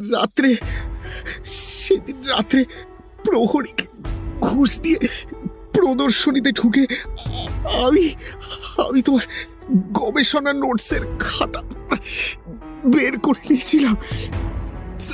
তারপর রীতিমতো কষ্ট হচ্ছে কথা বলতে, কিন্তু তাও বলার জন্য মরিয়া হয়ে উঠেছে লোকটা। তারপর সেগুলোকে জেরক্স করে আমার যথাস্থানে রেখে দিই। তারপর তারপর তারপর কপিগুলো ব্লুমগার্টেন, মিস্টার ব্লুমগার্টেনকে দিয়ে দিই। তিনি আমায় অনেক টাকা। ঠিক আছে, আর বলতে হবে না। কথাটা বলে অনেক হালকা লাগছে, অনেকটা। এবার I can die in peace. নিশ্চিন্তে মরতে পারবো। মিস্টার লোবো, আপনি মরবেন না, শুকনো গলায় বলল সন্ডার্স। এই মাকড়সার কামড়ে ঘা হয়, মৃত্যু হয় না। মিস্টার লোবোর ঘা আমার ওষুধের শুকোবে ঠিকই, কিন্তু তিনি আমার যে ক্ষতিটা করলেন সেটা অপূরণীয়। শ্রীমান নকুড়চন্দ্র এক বর্ণ ভুল বলেননি। তার মানে কি এলডোরাডো সত্যি আছে?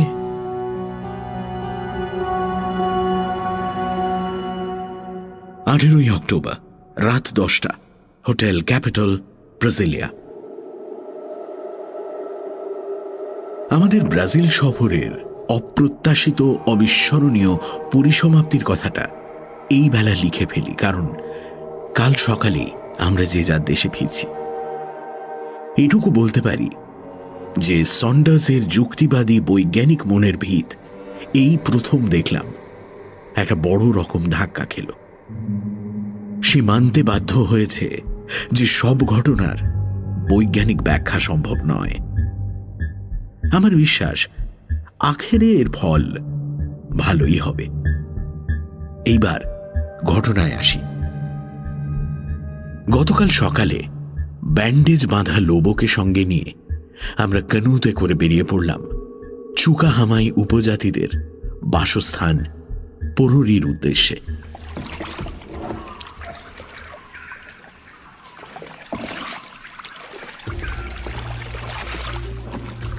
আমাদের যেতে হবে 50 কিলোমিটার। যত এগোচ্ছি ততই যেন গাছপালা, ফুল, পাখি, প্রজাপতির সম্ভার বেড়ে চলেছে।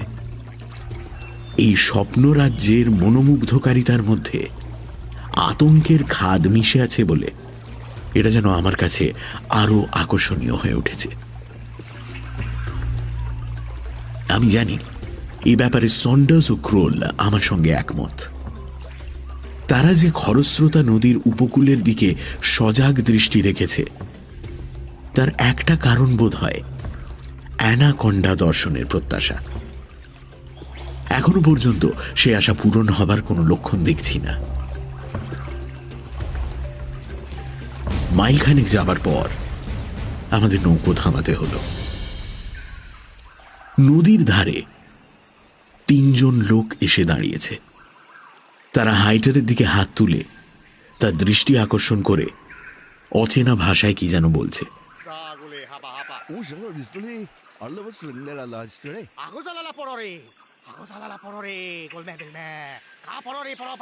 আমি জানি এখানকার উপজাতিদের মধ্যে গে নামে একটা ভাষা প্রচলিত আছে, যেটা হাইটার খুব ভালোভাবেই জানেন। হাইটার লোকগুলোর সঙ্গে কথা বলে আমাদের 3 জনকে উদ্দেশ্য করে বলল, these are the local Indians, আর এরা আমাদের পোরোরি যেতে বারণ করছে। কেন কেন? আমরা 3 জনেই একসঙ্গে প্রশ্ন করলাম। এরা বলছে চুকাহামাইরা কি কারণে নাকি ভয়ানক উত্তেজিত হয়ে রয়েছে। কালই নাকি একটা জাপানি দল পোরোরি গিয়েছিল, তাদের 2 জনকে এরা বিষাক্ত তীর দিয়ে মেরে ফেলেছে। আমি জানি কিউরারি নামে এক সাংঘাতিক বিষ ব্রাজিলের আদিম জাতিরা তাদের তীরের মধ্যে মাখিয়ে শিকার করে। তাহলে এখন কি করা যায়? আপাতত এখানেই ক্যাম্প ফেলা যাক। আপনারা এখানে অপেক্ষা করুন, আমি বরং একটা ক্যানু নিয়ে একটু এগিয়ে গিয়ে ব্যাপারটা আঁচ করে আসি। কিন্তু এই হঠাৎ উত্তেজনার কারণটা কিছু আন্দাজ করতে পারছেন? সন্ডার্স প্রশ্ন করল। আমার একটা ধারণা হচ্ছে পরশু রাত্রের এক্সপ্লোশনের সাথে এটা যুক্ত। বড় রকমের একটা প্রাকৃতিক দুর্যোগ হলে এরা এখনও সেটাকে দেবতার অভিশাপ বলে মনে করে বিচলিত হয়ে পড়ে। অগত্যা নামলাম আমরা ক্যানু থেকে। জায়গাটা যে ক্যাম্প ফেলার পক্ষে আদর্শ নয় সেটা বুঝতে পেরেছি। এখানে সাধারণত নদীর পাশে খানিকটা দূর অবধি জঙ্গল গভীর থাকে। ভেতরে কিছুটা অগ্রসর হলে দেখা যায় বন পাতলা হয়ে এসেছে। এই জায়গাটায় কিন্তু যত দূর অবধি দৃষ্টি যায় তাতে অরণ্যের ঘনত্ব হ্রাস পাবার কোনো লক্ষণ দেখা যায় না। নদীর 10-15 গজের মধ্যে একটা অপেক্ষাকৃত খোলা জায়গা পেয়ে আমরা সেখানেই বিশ্রামের আয়োজন করলাম।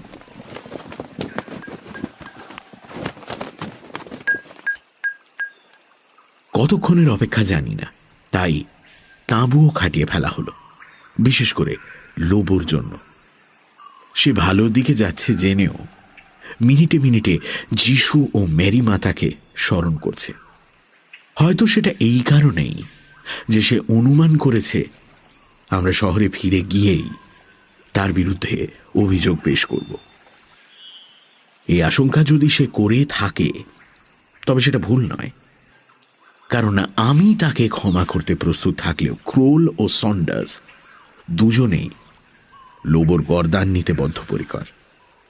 আর ব্লুম গার্ডেনকে পেলে তারা নাকি তার মাংস সেদ্ধ করে ব্রাজিলের নরমাংসভুক উপজাতির সন্ধান করে তাদের নেমন্তন্ন করে খাওয়াবে।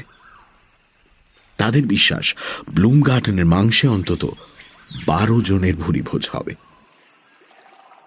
আমরা 3 জনেই বেশ ক্লান্ত। পরপর 4টে বড় গাছের গুঁড়িতে 3টে হ্যামক টাঙিয়ে 3 জনে শুয়ে মৃদু দোল খাচ্ছি। কাছেই বনের ভেতর থেকে মাঝে মাঝে শুনতে পাচ্ছি চুরিয়াঙ্গি পাখির কর্কশ ডাক। এমন সময় সন্ডার্স হঠাৎ একটা গোঙানির মতো শব্দ করে উঠল।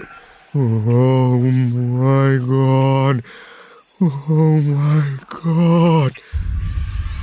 আর সেই সঙ্গে আমাদের নৌকোর 2 জন মাঝি একসঙ্গে তারস্বরে চিৎকার করে উঠল। এই গোঙানি ও চিৎকারের কারণ যে একই সেটা বুঝতে আমার ও ক্রোলের 3 সেকেন্ডের বেশি সময় লাগেনি। আমাদের থেকে 10-12 গজ দূরে একটা দীর্ঘাকার গাছের ওপর দিকের একটা ডাল বেয়ে যেন আমাদেরই লক্ষ্য করে নেমে আসছে একটা সাপ। যেমন সাপের বর্ণনা পুরাণ বা রূপকথার বাইরে কোথাও পড়েছি বলে মনে পড়ে না। এই সাপের নাম জানি, হয়তো স্বাভাবিক অবস্থায় থাকলে বিস্ময়ের তাড়নায় নামটা আপনা থেকেই মুখ থেকে বেরিয়ে আসতো, কিন্তু এখন দেখলাম গলা দিয়ে আওয়াজ বেরোনোর কোনো প্রশ্নই ওঠে না। আতঙ্কের সঙ্গে একটা ঝিম ধরা ভাব, যেটা পরে ক্রোল ও সন্ডার্সকে জিজ্ঞেস করে জেনেছিলাম তাদেরও হয়েছিল। ব্রাজিলের এই অতিকায় ময়াল মাটি থেকে প্রায় 20 হাত উঁচু ডাল থেকে যখন মাটি ছুঁই ছুঁই অবস্থাতে পৌঁছেছে, তখন তার আরো অর্ধেক নামতে বাকি। তার মানে এর দৈর্ঘ্য 60 ফুটের কম নয়, আর প্রস্থ এমনই যে মানুষ 2 হাতে বের পাবে না। আমি এই অবস্থাতেও বুঝতে চেষ্টা করছি আমার মনের ভাবের মধ্যে কতটা বিস্ময় আর কতটা আতঙ্ক। এমন সময় পেছন দিক থেকে একটা পরিচিত কণ্ঠস্বর পাবার সঙ্গে সঙ্গে আমাদের 3 জনকে বেকুব বানিয়ে দিয়ে চোখের সামনে থেকে অ্যানাকোন্ডা প্রবর বেমালুম উধাও। আপনাদের আশ মিটেছে তো? আমাদের পেছনে কখন যে একটি কানু এসে দাঁড়িয়েছে এবং কখন যে তার থেকে শ্রীমান নকুরচন্দ্র অবতীর্ণ হয়েছেন তা জানি না।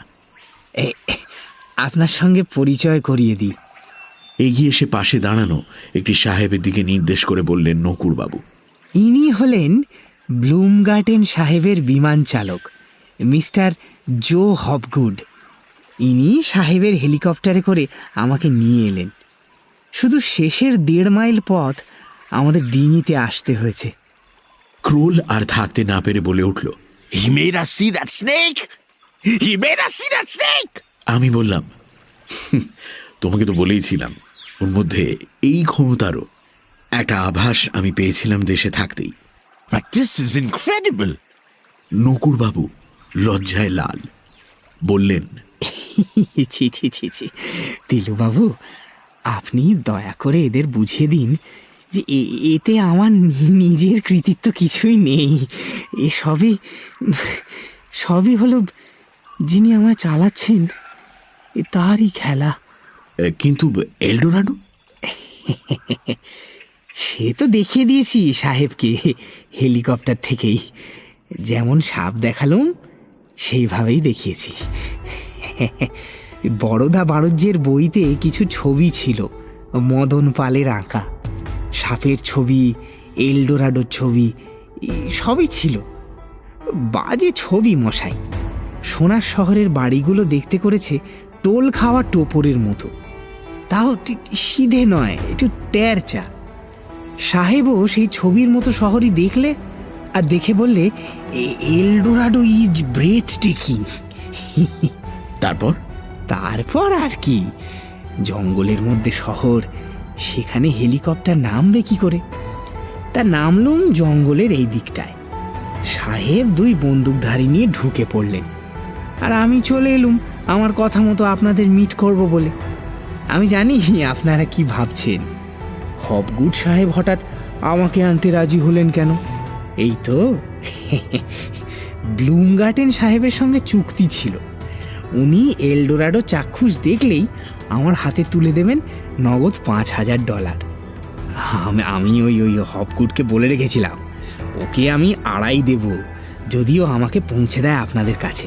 দেখুন তো কিরম কথা রেখেছেন সাহেব, মনটা কিরম দরাজ, একবার ভেবে দেখুন। মানে আমি একবার বললাম, আর ও হ্যাঁ, এলডোরাডো দেখা গেলে ব্লুমগার্টেন সাহেব এটাও কথা দিয়েছিলেন যে তিনি আপনার গবেষণার কাগজপত্রের কপি ফেরত দেবেন। দাঁড়ান, এই নিন, এই যে সেই কাগজ। নকুরবাবু তাঁর কোটের পকেট থেকে রাবার ব্যান্ডে বাঁধা 1 তাড়া কাগজ বের করে আমার হাতে তুলে দিলেন। আমি এত মুহ্যমান যে মুখ দিয়ে কোনো কথাই বেরোলো না। এর পরের প্রশ্নটা ক্রোলি করল, কিন্তু ব্লুমগার্টেন যখন দেখবে এলডোরাডো নেই, তখন কি হবে? প্রশ্নটা শুনে নকুরবাবুর অট্টহাসিতে আশেপাশের গাছ থেকে খান তিনেক ম্যাকাও উড়ে পালিয়ে গেল।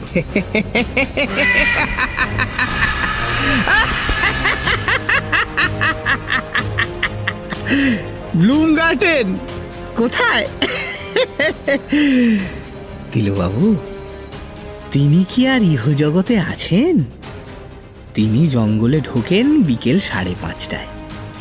তার 6 ঘন্টা পরে রাত 11:33 এলডোরাডোয় উল্কাপাতের ফলে 3.5 মাইল জুড়ে একটি গোটা জঙ্গল একেবারে নিশ্চিহ্ন হয়ে গেছে। আসলে এই ঘটনাটাও আপনার আশীর্বাদে আমার আগে থেকেই জানা ছিল তিলুবাবু। আপনার মতো এমন একজন লোক যার সঙ্গ পেয়ে আজ আমি 300 টাকা দামের একটা বিলিতি ওষুধ কিনে নিয়ে যেতে পারছি আমার ঠাকুমার জন্য, তার শত্রুর কি আর শেষ রাখতে পারি আমি? হ্যাঁ তিলুবাবু?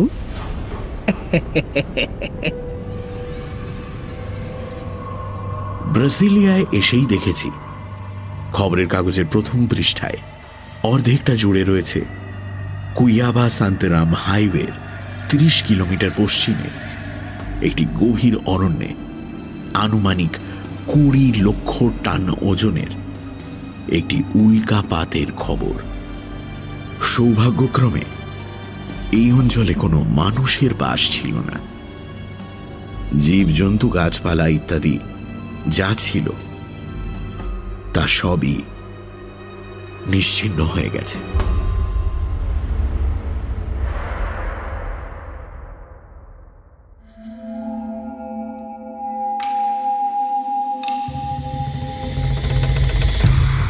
সানডে সাসপেন্স ক্লাসিক্সে শুনলেন প্রফেসর শঙ্কুর অ্যাডভেঞ্চার, নকুরবাবু ও এলডোরাডো। রচনা সত্যজিৎ রায়, মুখ্য ভূমিকায় দীপ, সোমক, মীর, রিচার্ড এবং অগ্নি।